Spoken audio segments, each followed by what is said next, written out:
Hey everyone, this is the video that's going to show you how do you access the Upfront magazine articles that I will be assigning starting next week.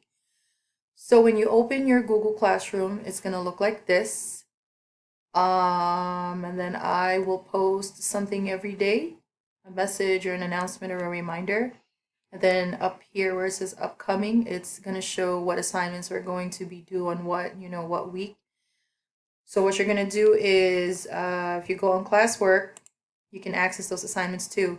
So for week 2, I am going to assign this reading right here. You're going to be reading A Tale of Two Indias, and it is an Upfront magazine article. So click on this link right here, A Tale of Two Indias, and then it's going to take you to the Upfront Scholastic website. So it's going to ask you to log in, and I will give you the password so you can access that information.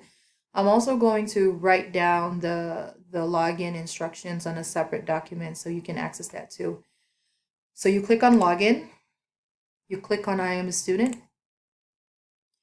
The password is Yolich108. So it's my last name, just small case YOLICH, and then the number 108, and then you sign in. And then you're inside the article. All right. So as you're reading these, you're going to use this to read it. And then after you're done reading, you're going to be answering questions off of the readings. Okay, so that's it. So just remember that the password is Yolich108. I'm going to post that somewhere else too. Okay, see you soon.